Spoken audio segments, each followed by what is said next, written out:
All right, let's see if I am up and running. So, doing a mic check, mic check. 1, 2, 3. Doing a mic check, mic check. All right, sounds like I'm coming through okay. So, I'm going to, let's see, grab this. I'm going to post some postings on the social media here real quick before we get started today.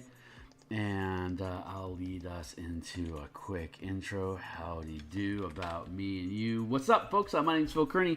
I create role-playing games, I illustrate them, I publish them online, and I have been focusing my attention on Dungeons & Dragons 5th edition creation since 2017. I've been running inside Eberron since, I think, like around 2005 or 6, maybe.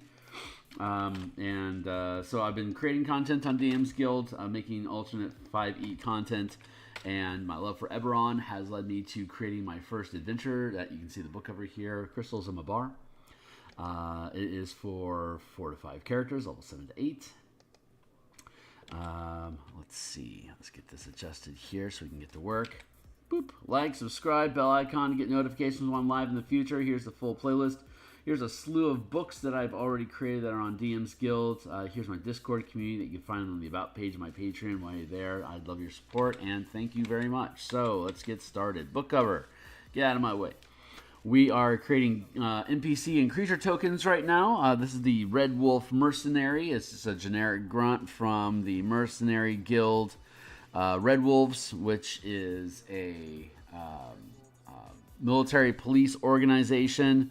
And scouts for the Karnathi military. Most of the soldiers are decommissioned at this point, looking for work after the last war ends, and so that leads them into doing mercenary work. So they are one of the initial antagonists in the adventure that eventually turn protagonist if the team is able to convince them to assist in investigating what is going on in the region. They have intimate knowledge about what's going on, so they can become a very strong asset very quickly for solving riddles and getting access to potentially difficult regions to traverse without challenge if they don't have the mercenaries working with them. So they have these this man catcher type glaive that is used to hook and push medium-sized corporeal undead around so that they don't have to worry about being afflicted with anything, and to essentially grapple and restrain their target, like zombies and ghouls and skeletons, blah. It's a reach weapon, so having reach to keep the undead from getting close enough to touch you is a great idea. I'm glad they had it. It helps keep them alive, and then their buddies can come in and either shoot it to death with crossbows and arrows, or use the edge here along the glaive as a blade to slowly slice apart their target.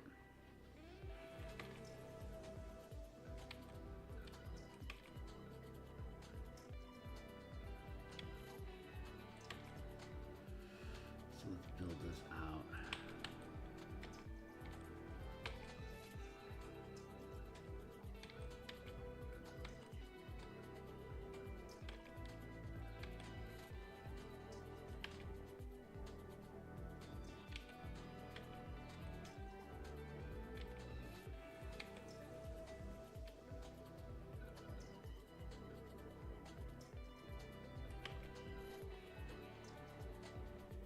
I'm just imagining a military force full of necromancers that are animating dead and then losing control over them over time. It makes sense to have a means of controlling those undead without necessarily having to destroy them.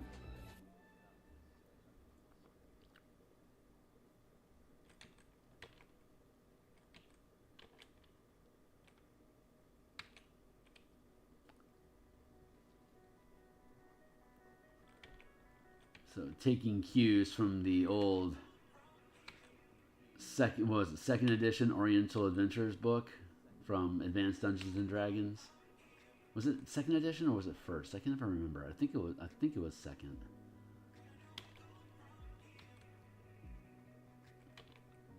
But they had these weapons called man catchers, which basically did exactly what I was just describing there.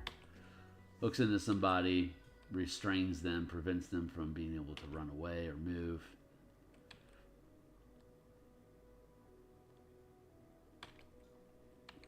The example that they show in the Oriental Adventures book has serrated or has spikes inside to cause piercing damage to anybody that's trapped inside of it. But traditionally, if I understand the lore properly, it was a restraining tool for violent drunks. So killing them and eviscerating them for being drunken and disorderly is inappropriate. So I don't like the combat version of it with the spikes inside. That just feels wrong.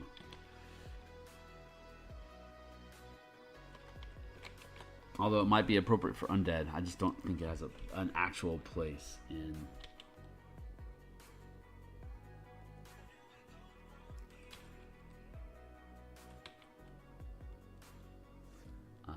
in quelling disorderly combat conduct amongst potential peers.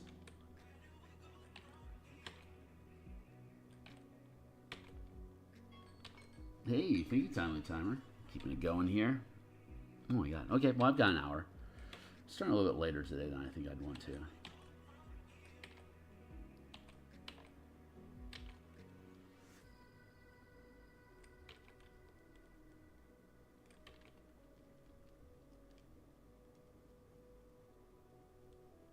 That's a good place for the crook of the elbow.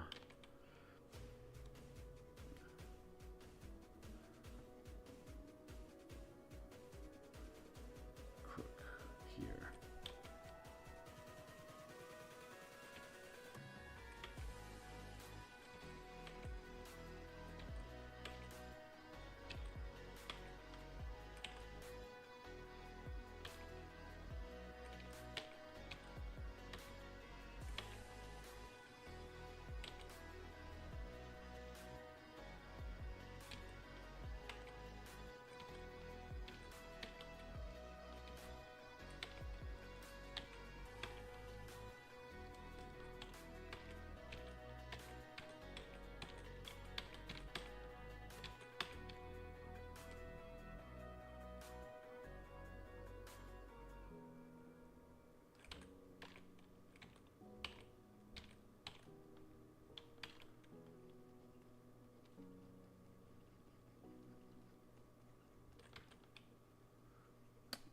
They need to have a lesser armor than the captain does. The captain's got half plate. My tendency to lean into half plate as a default armor type is overly expensive. Cannot do. Need to have chain. Although, geez, chainmail might be really fucking difficult to clean in this stuff. Maybe we need to go with banded mail. Lamellar, perhaps.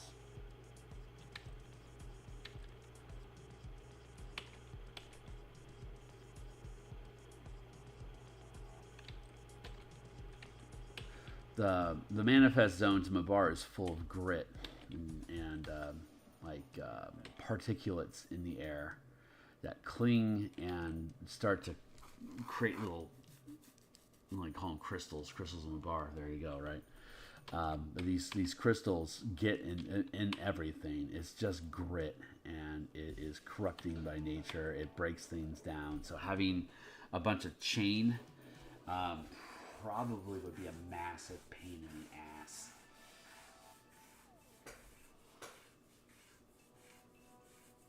I should reconsider the chain that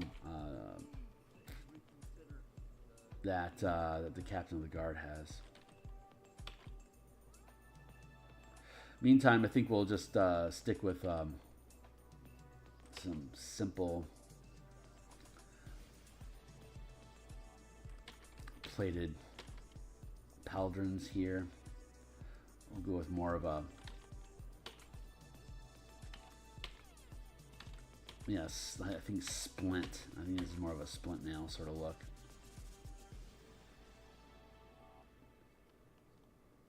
Man, I watched Matt Damon's The Wall the other day, and fun flavor. It's basically Rokugan, the Great Wall, demons on the other side. They're trying to hold them at bay.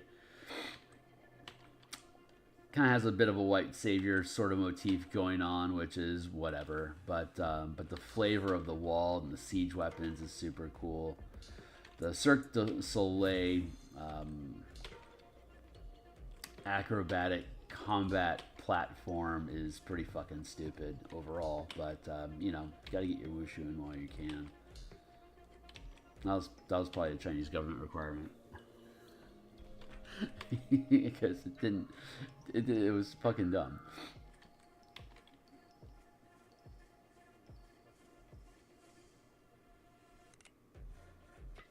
But it was good. It was definitely good D&D fodder, though. I recommend it for the D&D inspiration for certain. The Wall with Matt Damon,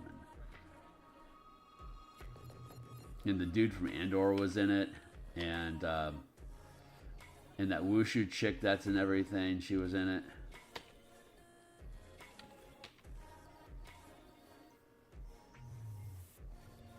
So I'd give it a 6, maybe a 7 out of 10.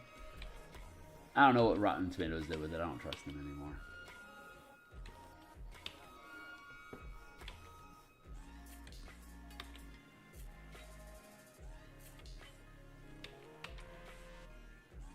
Add some bulk to his arm here to start forming the framework for the banding.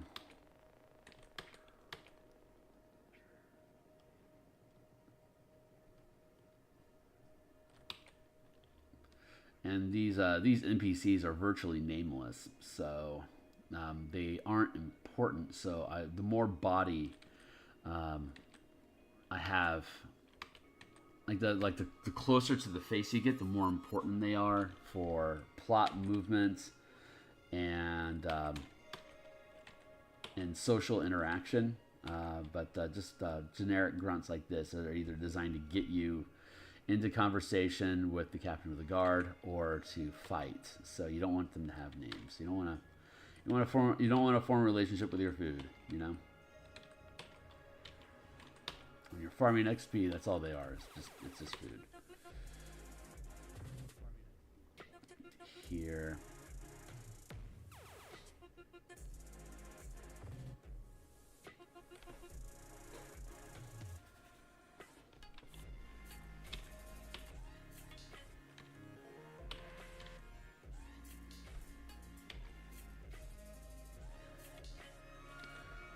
I'm getting kind of a Valinor vibe going on here.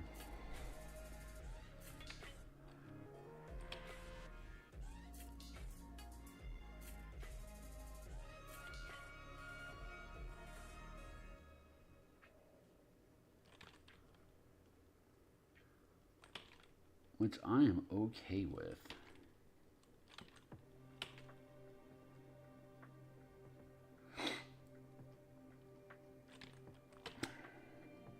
Sad to see that the Eberron content that I'm producing here has far less traction online than Spelljammer did. That's a real that makes me sad.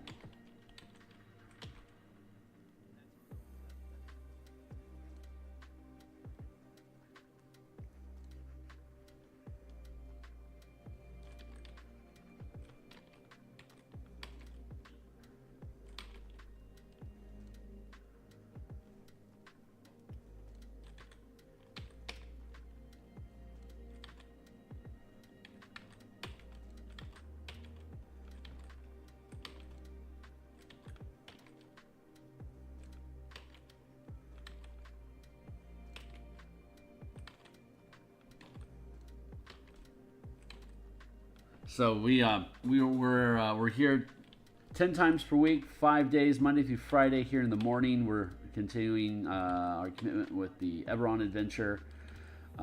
That we will get through these tokens and then begin more map work to build out the optional encounters in the forest in the manifest zone. And once we complete that, we'll begin page layouts and final production for the book. We're almost done with all the assets.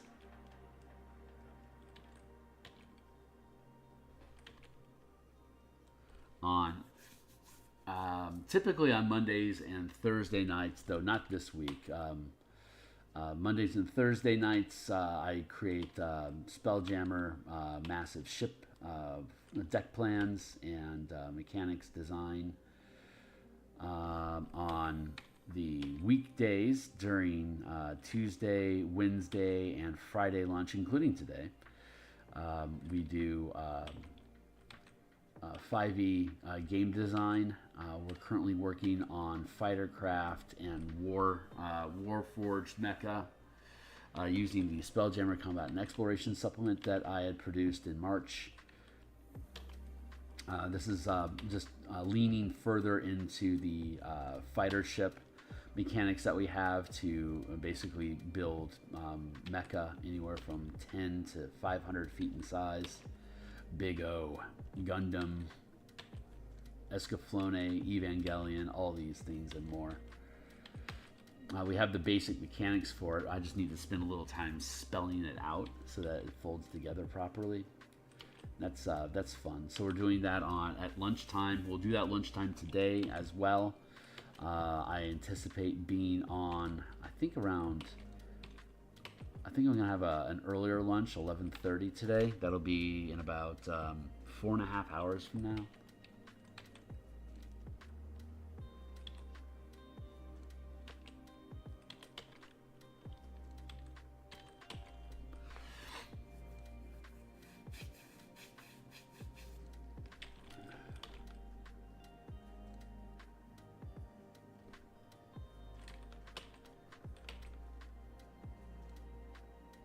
So if you think that stuff is cool, you can check that out. Love to have your support. If you think the stuff that I do is cool, stick around. All the things that I build here on stream end up on online in PDFs, either on DMsGuild or my Patreon or ttrpg. Currently, all the books that I'm building are for DMsGuild.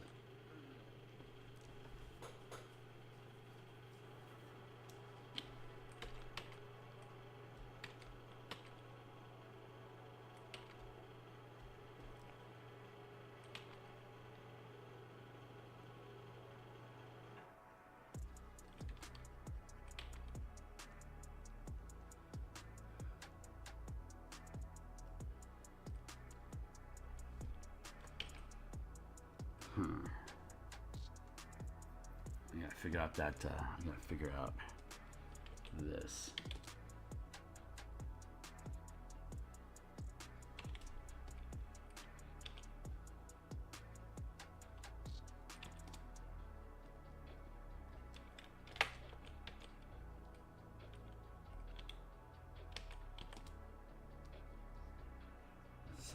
Let's do that.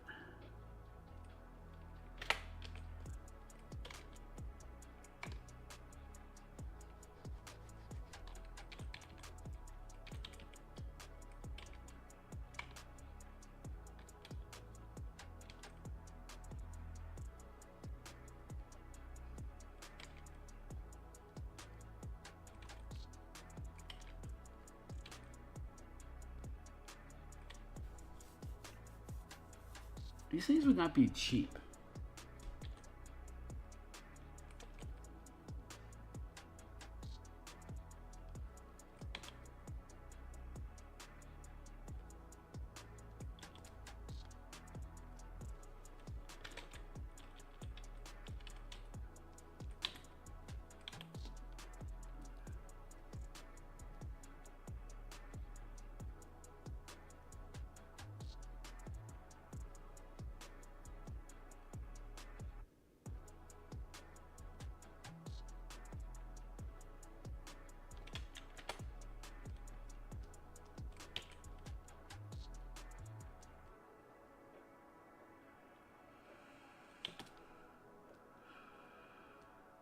No, I feel like I want to tilt this forward a bit. I need to drop the whole frame down. So this is the right height for that stuff. That is truth. So I need to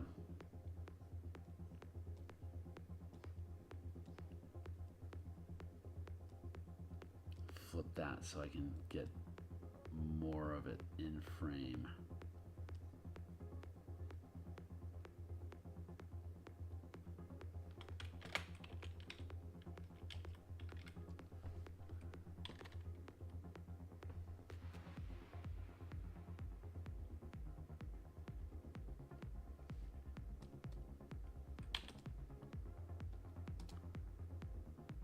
Let's skew.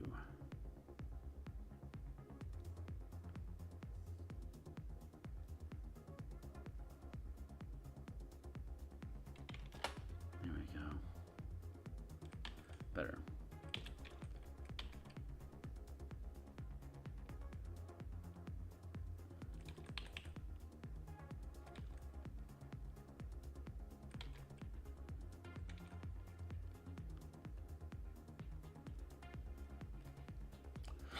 Fun property that you can grapple with these things with reach. It's just a good utility weapon.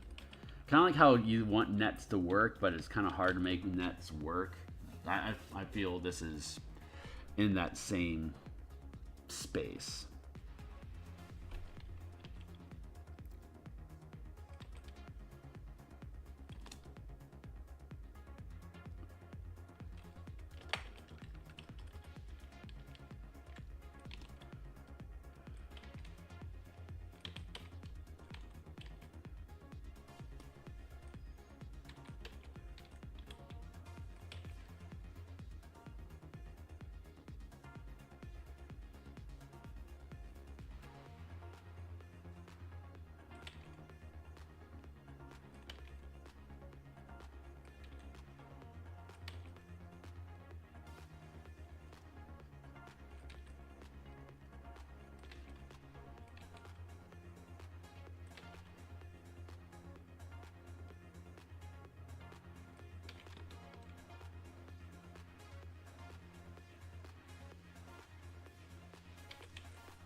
That feels good.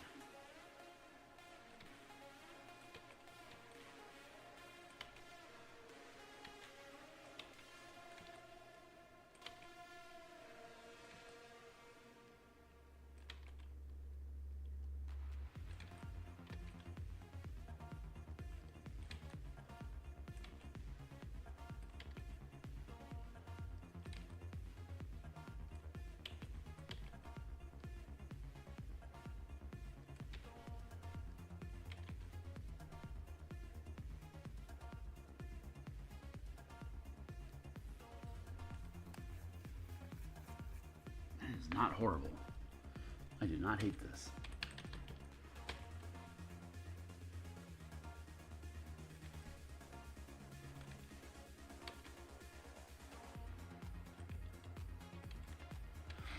Although I like the idea of them not knowing how the terraforming would happen, so they'd be constantly pissed off about how much grit they have in good old reliable chainmail. So that actually kind of jives, because like a lot of the time these soldiers are going to spend is cleaning their fucking armor, cleaning the goop off their weapons, cleaning the floors and walls. Just a mutt work, complete mutt work.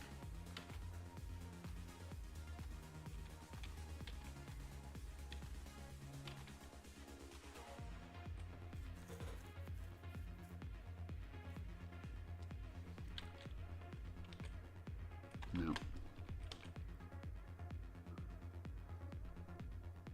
Mm-mm.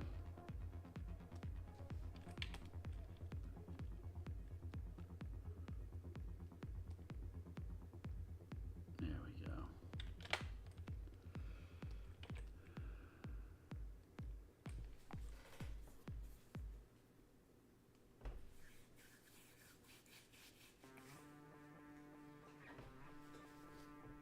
I like the distancing on that too. That feels right. Oh my god, I need some coffee. I'll be right back. Grab myself some coffee. Feeling the thirst. Feeling the thirst. Alright, there we go.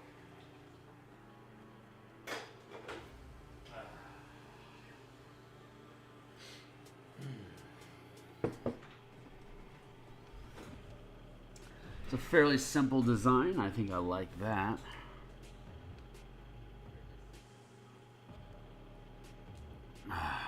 There was some in the second edition. The armor, arms and equipment guy, arms and armor. Was it armors and weapon, arms and armory? Ugh. Anyway, there was a really great picture of Bandit and Splint Mail.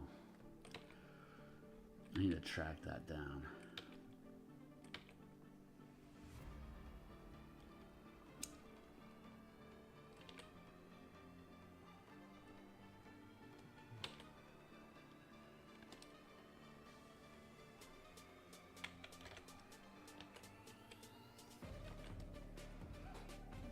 Over to be in frame.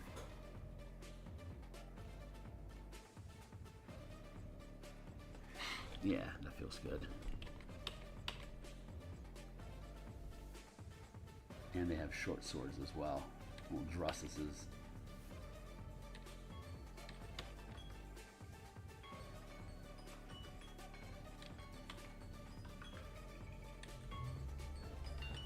Thank you, Timely Timer. Alright, we still got 40 minutes.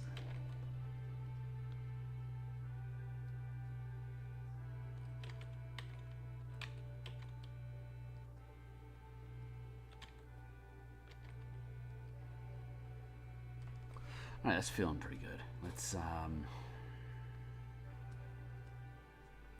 we could probably afford to keep that like that. Let's, trash.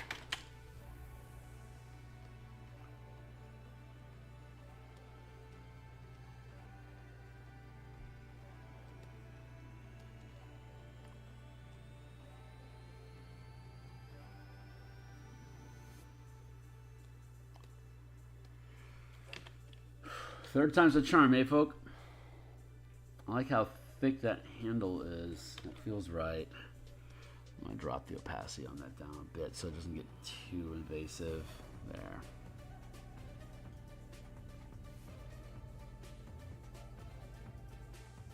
Yeah, posturing there feels okay. No, yeah. No, that's good. We can go with that.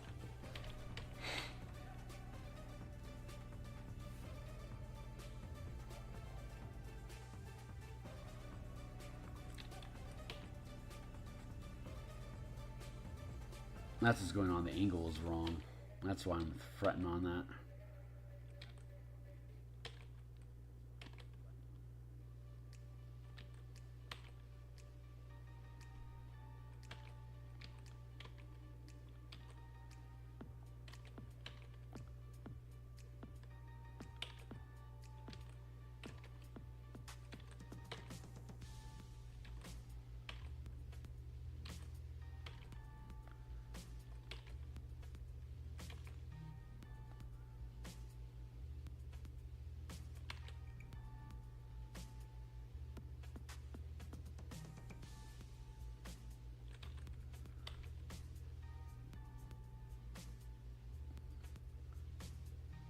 No, I don't want to do that. This is weird. Let's just keep it simple with the band. And a leather underpinning.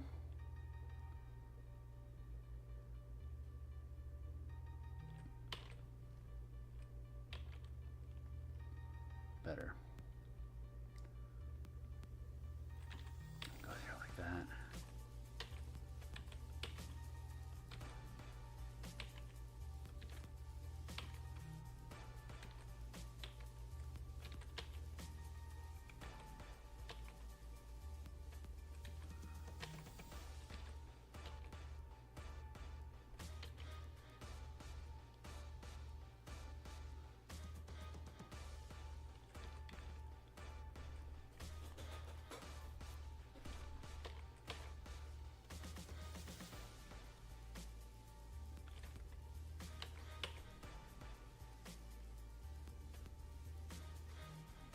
So if we're keeping plate around, that means, I mean, if we're going to keep chain around after all, it's simply as a point of annoyance. And it's fantastic narrative. I like that.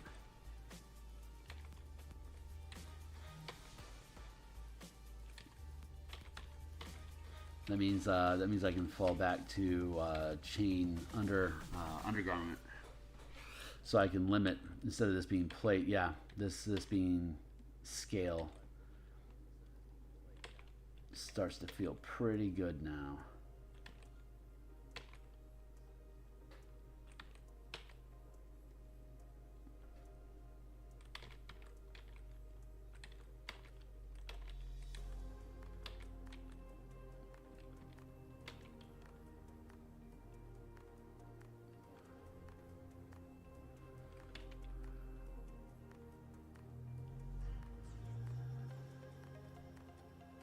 It makes all this a lot easier to process inside here.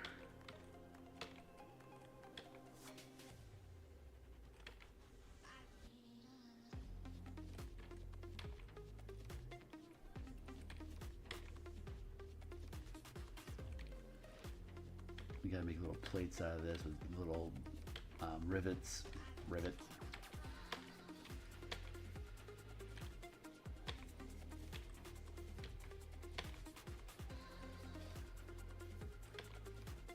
Backing of leather, overlays chain there. We can fill that in with chain here. So now we're on track with our sleeves.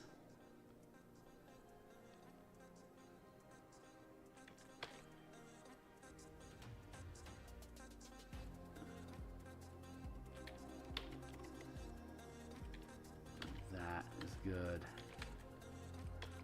The gun is good.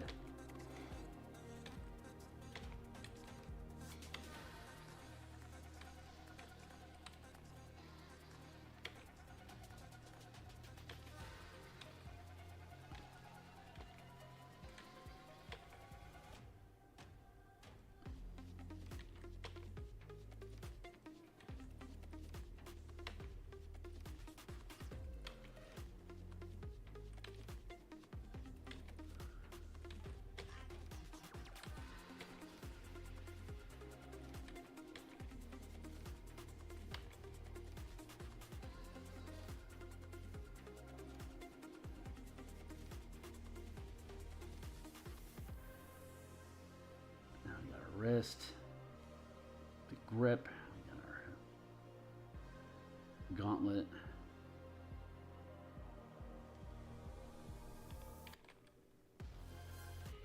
Build this out here.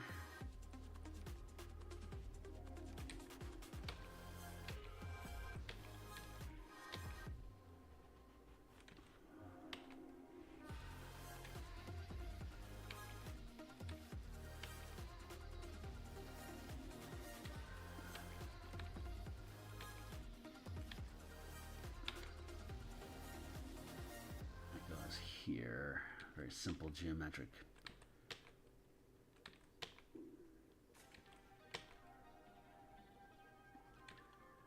Almost dwarf-like. I expect that kind of stuff in dwarves.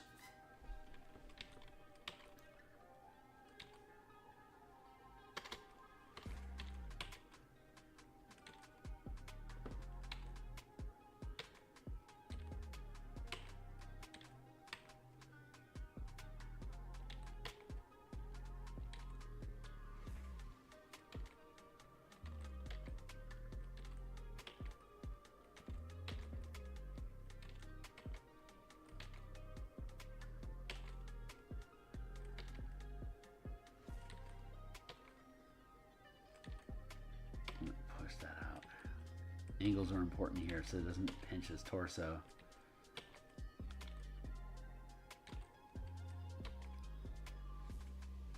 And to make sure I'm maintaining the same perspective. I'm feeling pretty good.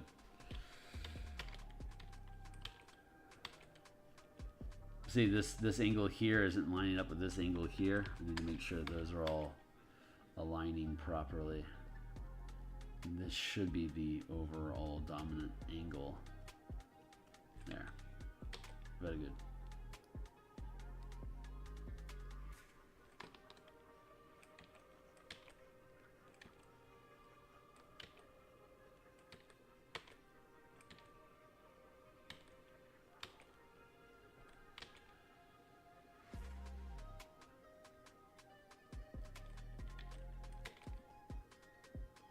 Big old Texas belt buckle.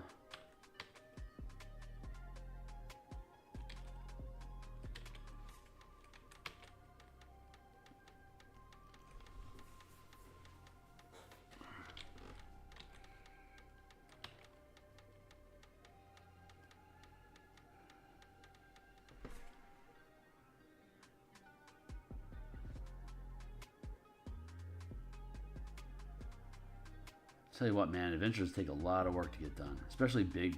Like, is a 100 some odd page adventure for sure.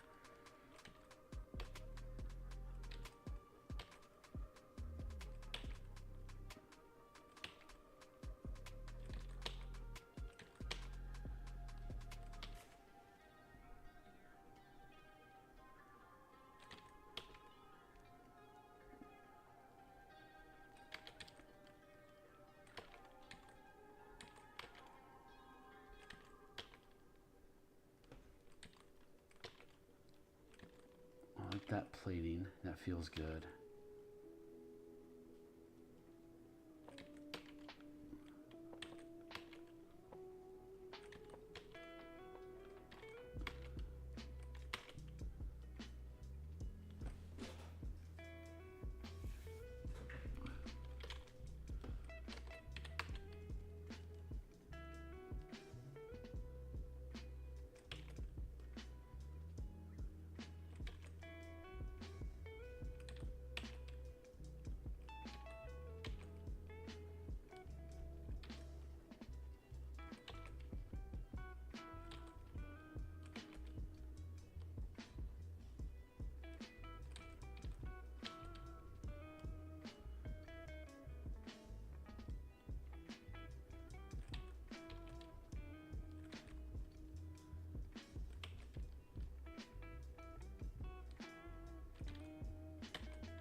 So far, so good.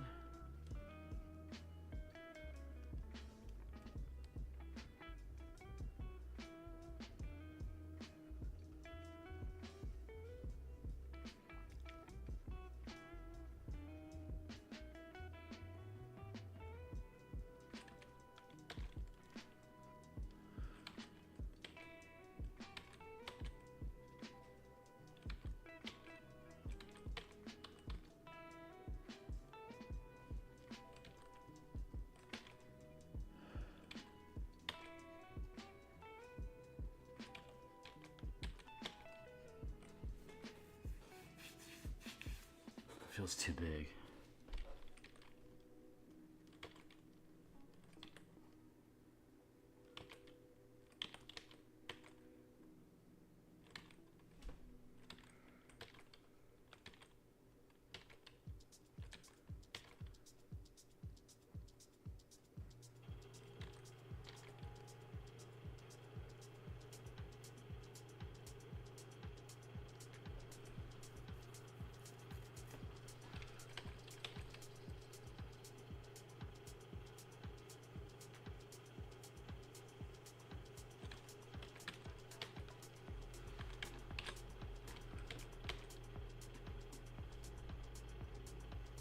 All right, well, I'm going to go ahead and hit save here for now and bail out. So it's a short session today. It's just that's where the energy's at.